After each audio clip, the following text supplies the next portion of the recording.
অনেক আপুই কিন্তু আছেন যারা বেসিক স্কিন কেয়ার করতে চান এবং আমাকে প্রশ্ন করেন যে আপু আমি বেসিক স্কিন কেয়ারটা কিভাবে শুরু করব। তাদের জন্য আজকের এই ভিডিওটি। বেসিক স্কিন কেয়ার বলতে আমরা বুঝি একটা মাইল্ড ফেস ওয়াশ, একটা ময়শ্চারাইজার এবং একটা সানস্ক্রিন।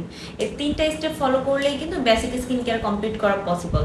তাই আপনাদের কথা চিন্তা করে কিন্তু আমরা স্টুডেন্ট বাজেটে একটা বেসিক স্কিন কেয়ার কম্বো নিয়ে চলে আসলাম। এই কম্বোতে পেয়ে যাচ্ছেন আপনি বেসিক স্কিন কেয়ারের সবগুলো প্রোডাক্ট। ফার্স্টে পেয়ে যাচ্ছেন স্কিন ও রিফ্রেশ জেল ক্লিনজার। আমাদের ডেইলি ইউজের জন্য কিন্তু অবশ্যই একটা জেল মাইল্ড ক্লিনজারের প্রয়োজন, যেটা স্কিনের পিএইচ ব্যালেন্স বজায় রেখে স্কিনকে ডিপলি ক্লিন করে।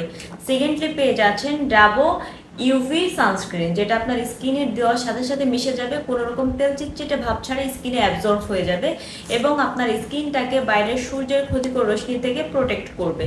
আর থার্ড যে প্রোডাক্ট পেয়ে যাচ্ছেন সেটা স্কিনের জন্য খুবই গুরুত্বপূর্ণ একটি প্রোডাক্ট, এটা হচ্ছে ময়শ্চারাইজার। এটা হচ্ছে জাপানিজ একটা ময়শ্চারাইজার, ডিপ এইস মানে হাইলোরনিক অ্যাসিড ময়শ্চারাইজার, যেটা আপনার স্কিনে পানি ধরে রেখে আপনার স্কিনকে হাইড্রেট করবে, স্কিনকে সফট এবং প্লাম্পি করে ফেলবে। সো যারা রিজনেবল প্রাইসের ভেতরে একটা ভালো বেসিক স্কিন কেয়ার কম্বো চাচ্ছিলেন, তারা কিন্তু চোখ বন্ধ করে আমাদের এই কম্বোটা নিয়ে নিতে পারেন। এই কম্বোর প্রত্যেকটি প্রোডাক্ট অরিজিনাল নিতে হলে কিন্তু আপনাকে অবশ্যই ভিজিট করতে হবে জারা বিউটি শপ।